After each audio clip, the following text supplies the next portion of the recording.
Paling penting ada satu topik center. Masih ingat topik center apa? Ya, yuk silakan.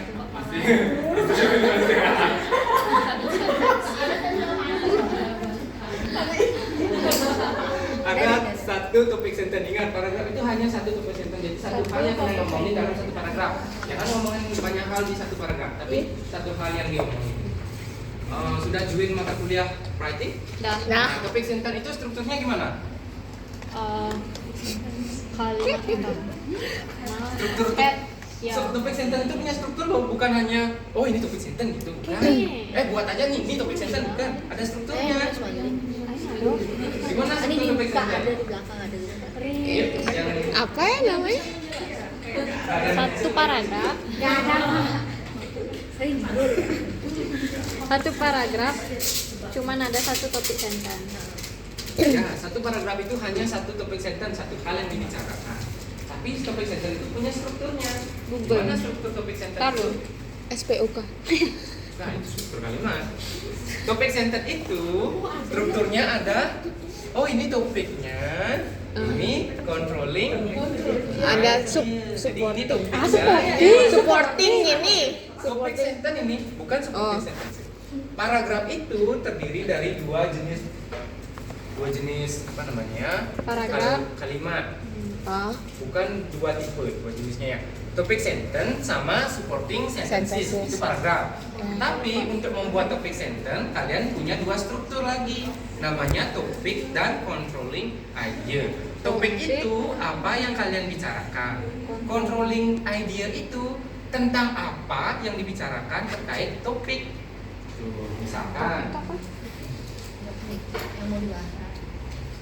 Misalkan saya membicarakan fakultas sastra, berarti Faculty of Letters. Ini pendukungnya. There are some reasons why students choose Faculty of Letters. Jadi yang saya bicarakan itu adalah fakultas sastra. Apanya yang saya bicarakan? Tentang fakultas sastra. Reasonnya itu yang disebut dengan controlling idea. Karena controlling idea-nya itu yang akan bisa dikembangkan menjadi supporting sentences. Jadi reason of choosing Faculty of Letters.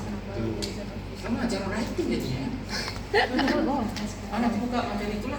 Kita kan ada supporting sentences.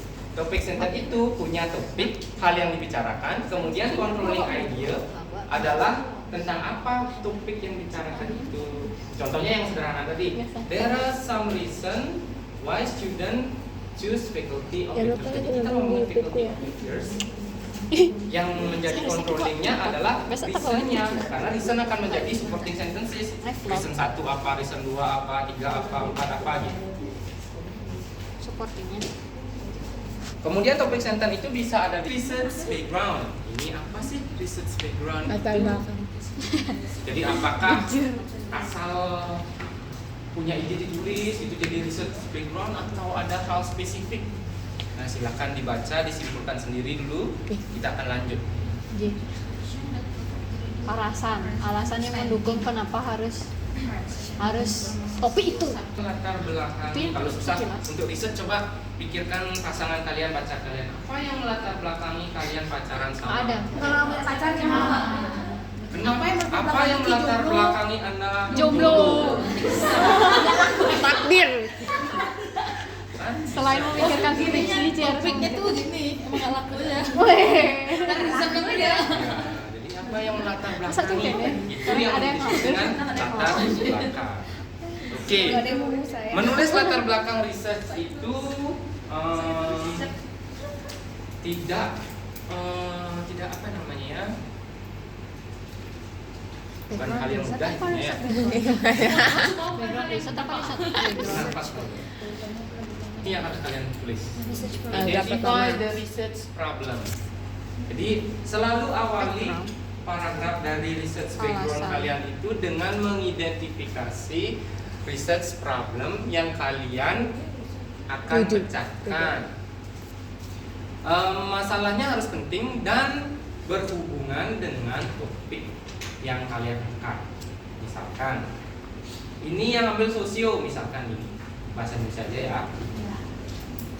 Bahasa digunakan oleh masyarakat untuk berkomunikasi. perkembangan teknologi mempengaruhi bahasa yang digunakan, baik itu meluas maupun menyempit. Generasi pengguna bahasa juga bervariasi kan. Jadi generasi itu bahasa itu bisa muncul di generasi tertentu. Jadi spesifik di generasi tertentu. Misalkan Gen Alpha punya bahasanya spesifik, Boomer punya, Gen Z punya gitu misalkan. Kemudian ketika komunikasi terjadi antara generasi yang berbeda, maka ada kemungkinan miskomunikasi terjadi. Oleh karena itu, penelitian tentang penggunaan bahasa yang dicampur yang menyebabkan miskomunikasi penting dilakukan. Penelitian ini terkait dengan penelitian bahasa dan masyarakat, khususnya sosiolinguistik. Ya, jadi satu paragraf aja. Dan satu paragraf itu sudah menunjukkan itu topik sentennya kurang jelas. Tadi yang nanti kalian buat yang lebih bagus kan otodidak gitu. Biar cepat atau saya. Kira-kira seperti itu gambaran umumnya. Jadi gambaran umumnya ada masalah dari bahasa yang digunakan masyarakat, kemudian masyarakatnya berbeda generasi, kemudian muncul bahasa-bahasa baru dari generasi tertentu. Ketika generasi tertentu itu berkomunikasi dengan menggunakan bahasa mereka, otomatis ada miskomunikasi. Nah, makanya dilakukan penelitian tentang campur kode dalam komunikasi antara gen ini dan ini. Dan penelitian ini terkait dengan penelitian sosiolinguistik, khususnya code mixing. Jadi udah kalian menemukan research problemnya. Nah sekarang mungkin kalian bisa buka nanti contoh di pertemuan kelima tentang ini, tentang proposal. Nanti kita buka aja ya. Selanjutnya yang tadi saya jelaskan, provide konteks itu gabung saja dengan paragraf yang pertama. Jadi penelitian yang tadi dilakukan itu kan berkaitan dengan bahasa sosiolinguistik. Itu jadi satu ya, poin 1 dan 2 itu jadi satu paragraf. Nah ini yang jadi beberapa paragraf. Review literature atau literatur review. Jadi literatur review itu kalian buat tentang penelitian-penelitian, research yang sudah dikerjakan terkait code mixing saja. Karena tadi sosiolinguistik, code mixing aja topiknya kan. Kalian buat yang code mixing aja. Kalau mungkin ada yang berkaitan, misalkan selain code mixing kan code switching, tapi teorinya berbeda. Kalian masukkan. Jangan sosiolinguistik secara umum, misalkan language use. Itu kan sosiolinguistik umum, nggak ada hubungannya sama code mixing dan switching. Jangan, meskipun sama-sama sosiolinguistik, tapi kan topik yang paling dekat itu adalah code mixing. Jadi cari code mixing semuanya. Sama yang meneliti figuratif language, cari figuratif language semuanya. Yang menganalisis tentang conversational analysis, cari conversational analysis saja. Jangan tiba-tiba sesama discourse nih kalian masukkan cohesion sama misalkan grammatical cohesion sama lexical cohesion, nggak ada hubungannya. Meskipun sesama discourse. Misalkan sentence structure, cari semua sentence structure, jangan word structure di sana. Jadi intinya literatur yang kalian review itu adalah literatur yang sangat berkaitan dengan topik. Jadi jangan keluar topik.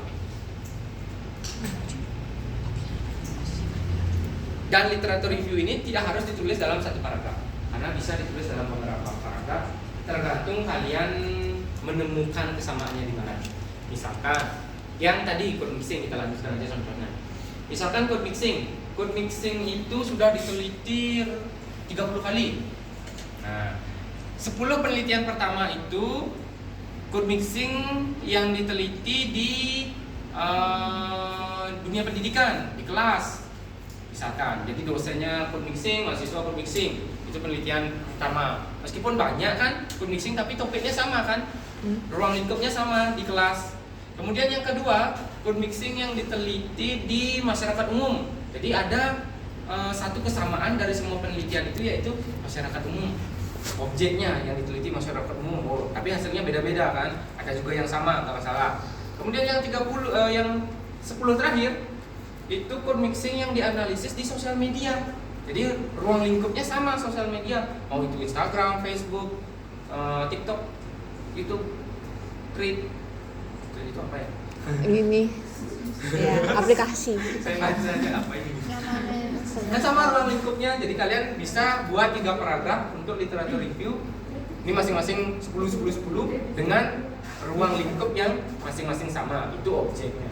Atau kalian tidak menemukan kesamaan dari objeknya, kalian cari kesamaan dari sudut pandang yang lain. Misalkan rumusan masalah yang dikaji sama, masalahnya yang dikaji sama. Ini masalahnya adalah jenis code mixing misalkan, ini jenisnya dikaji sama. Atau kalian tidak menemukan rumusan masalah yang sama, teorinya ternyata teorinya sama, kalian cari teorinya yang sama. Atau kalian udah ini kacau balau, ini nggak ada hubungan sama sekali, tahunnya pakai. Jadi di tahun 2020 sama. Penelitian code mixing itu bervariasi segini, kemudian berkembang di 2021 dan akhirnya 2022 tidak ada lagi penelitian. Saja kan. Jadi tahunnya bisa kalian gunakan, jadi fokus per tahun jadinya perkembangannya gitu. Bisa juga. Pokoknya intinya kalian harus menemukan satu kesamaan, sama seperti kalian mencari kesamaan antar pasangan kalian meskipun saling jabat-jabatan kebetulan, seperti kasus mahasiswa KKN yang baru-baru. Siapa tuh? Kebetulan saya panitia KKN. Ini jabat-jabatan Ngeprank tuh. Oh, siapa yang jabat-jabatan? Yang terakhir itu identify research gap. Nah, dari literatur review yang kalian tulis, sekarang masuk ke paragraf yang baru. Intinya isinya adalah research gap. Jadi literatur review itu ini bahasnya ini bahasnya ini bahasnya ini, masuk ke riset kalian sekarang. Dari sekian banyak penelitian saya itu berbeda dengan penelitian sebelumnya. Itu harus bilang itu. Penelitian saya itu berbeda dengan penelitian sebelumnya dalam halnya ini adalah misalkan masalahnya, ruang lingkupnya, atau penerapan teori barunya, atau metode yang digunakan. Bisa, jangan dalam hal tahun pengerjaan. Kalau gitu semua buat kayak gitu jadinya. Dalam hal tahun pengerjaan. Saya buat 2025, mereka udah selesai. Bukan itu. Jadi tahun di sana tidak berlaku. Jadi intinya research gap itu isinya itu. Dan dari semua literatur review yang ada di atas, penelitian saya itu berbeda dalam hal ini. Anda harus cari tahu. Topik. Udah ya? Tapi targetnya misalnya yang standar. Kalau yang target Oke, yang ini gampang. Skip. apa tuh? Di skip Apa itu tuh? gampang di skip karena ini sebenarnya latar belakang untuk artikel ilmiah, jadi itu di skip karena di proposal kita punya aims. Objektif Masalahnya. Jadi 5 itu abaikan yang di materi saya. Tapi nanti ketika kalian disuruh menulis artikel ilmiah nomor 5 itu masukkan aims kalian, spesifik aimnya dimasukkan di sana. Kemudian, nah ini penting juga, discuss signifikan. Signifikan apa? Apa? Pentingnya penelitian kita tuh apa? Kita lanjut yang sosio tadi yang penting. Berdasarkan apa tadi ya?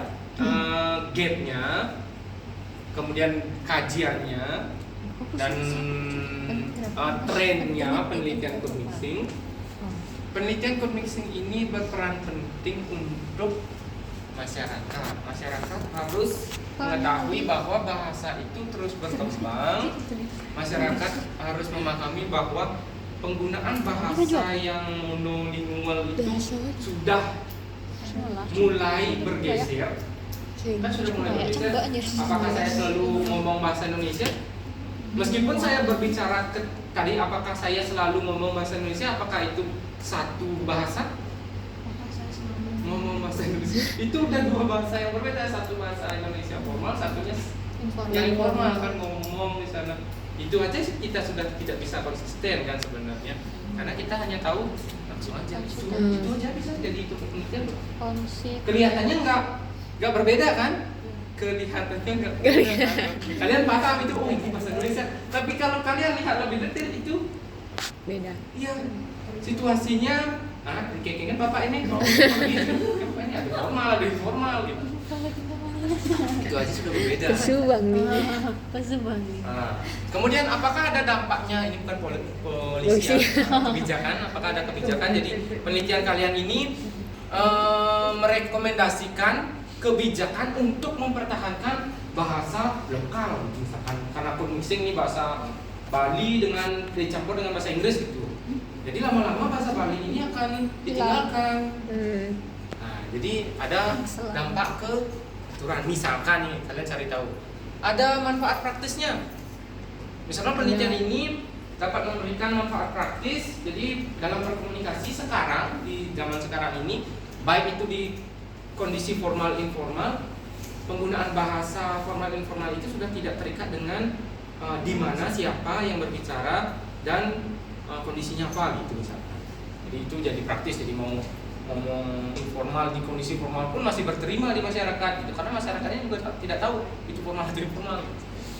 Kemudian apakah ada dampak ke teori? Misalkan penelitian pemixing ini akan memberikan pengaruh atau masukan kepada teori, karena teori yang digunakan ini tidak sepenuhnya relevan dengan kondisi bahasa Bali dan Inggris gitu misalkan. Jadi teorinya kan dari Inggris nih, cuma tidak begitu relevan dengan bahasa Bali. Jadi ada tambahan teori yang kalian buat, kalian usul teori. Nah itu nggak mungkin. Jadi cari dampak yang gampang-gampang aja. Apakah dampaknya ke masyarakat atau ke penggunaan atau gimana. Ini kan secara ini udah expert nih. Jadi ini adalah paragraf selanjutnya. Dan yang paragraf terakhir ini adalah simpulannya. Jadi berdasarkan latar belakang penggunaan bahasa campur di masyarakat dan beberapa literatur review yang telah mengkaji code mixing, ada beberapa poin penting yang disampaikan. Jadi code mixing itu terus berubah setiap saat gitu misalkan. Kemudian code mixing itu mungkin akan mempengaruhi bahasa ibu. Nah, karena hal tersebut penelitian ini penting dilakukan. Atau kalian buat kembali, penelitian ini penting dilakukan karena beberapa hal. Pertama, apa? Kedua, apa? Ketiga, apa? Nah, itu sentennya lebih benar daripada coba ya. Penelitian ini penting dilakukan. Jadi penelitian ini topiknya karena beberapa hal. Beberapa hal adalah controlling idea-nya. Hal 1, hal 2, hal 3, hal 4. Kalau yang secara teori gampang, coba tulis susah. kalau yang ini berapa paragraf? Satu. Paragraf. Oh, satu.